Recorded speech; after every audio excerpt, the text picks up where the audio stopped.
So let's pay attention here because it's important. Communication, non-verbal communication. Yes, it's with your eyes, with your body language. What else? Your expression. Facial expressions. Yeah. Yep. Why is it important? Because you can say one thing and mean a different thing. Totally. I've actually heard that something like, and this isn't the actual stat, but it's close. You can look it up. That something like 70% of our communication is through nonverbal communication. So even though I could be telling you one thing, yep, I could totally be like telling you something else. Like what does that tell you? You're great today. Yeah, or if I do something like that, or if I'm standing like this, or like this. You're probably talking to Ben. Like when I used to go into business meetings and I would talk to like another head honcho or something, and a dude or a girl or a lady is sitting here like this, then I'm like, oh man, this is gonna be tough. Because this tells me right now she's closed off. She doesn't want to hear what I have to say. So I have to try and get in that. Gotta try and break that open. So pay attention to these things. In this novel, there are many, many instances of this. What's one of the more primary ones that we can think of? The judge. Explain. He's like always sleeping, like it's not really awake. Yeah. Throughout the trial. How would you feel if your life is on the line and a judge is basically passing out or dozing off in the middle of your trial? What would that tell you? Not really wrong court. But you know what's kind of funny is at the end he gives that whole speech about everybody needs to be responsible and pull their heads out and make sure that they realize that this isn't a racial trial, right? So there's a little bit of a dichotomy there. Good one. Very good example. Any other examples? Hatsway, or how we pronounce her name. When she's in the courtroom, she's like really proper because that's how she's supposed to be. So she probably sits like this the whole time? Yeah. Right? Yes. What does that say?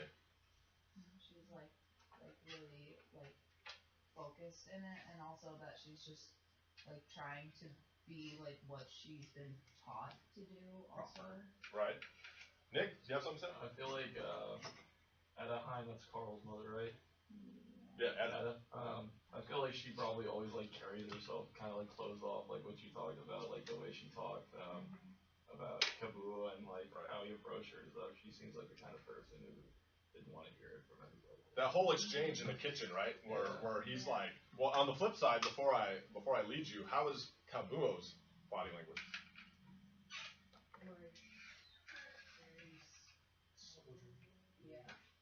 Soldierly, is that what you think of it as?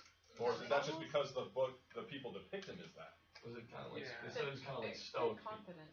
Stoic? Good. Pretty confident. Confident?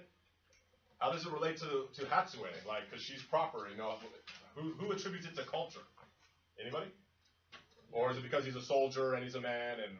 The Japanese culture, I guess, to be, respectful and short and right. Good body posture. How does everybody else perceive it as? Guilt. No. Guilt?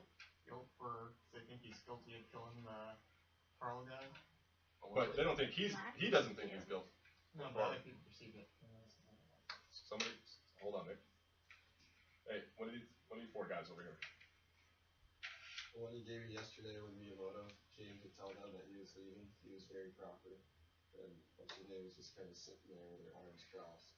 Yeah, that whole exchange.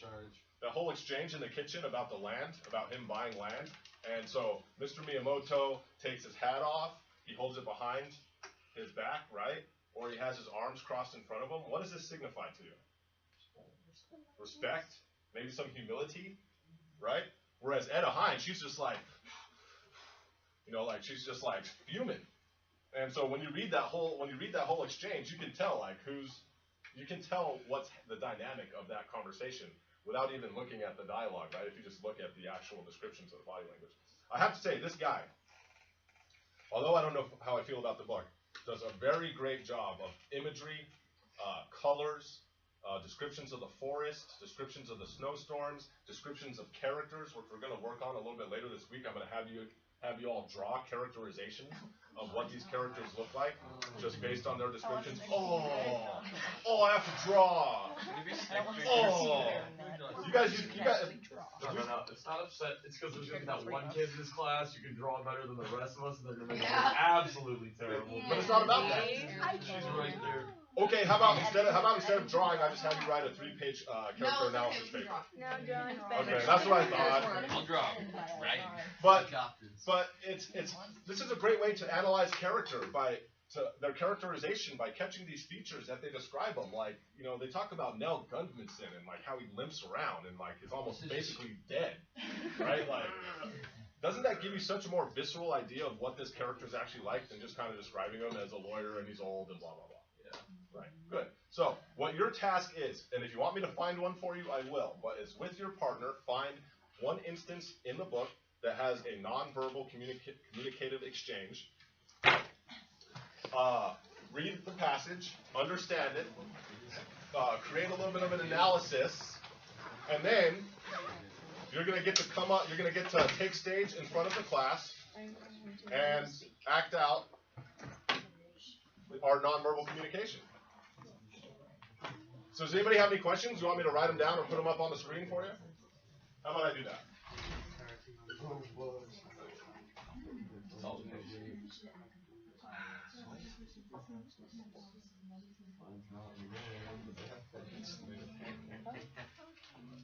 I don't know, Jared. Page 216, and read the first, like, 6 lines.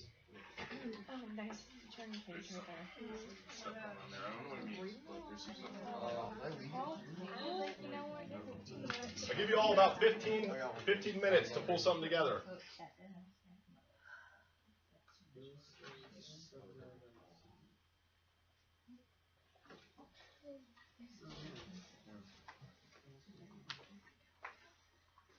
So, you have free creative license here.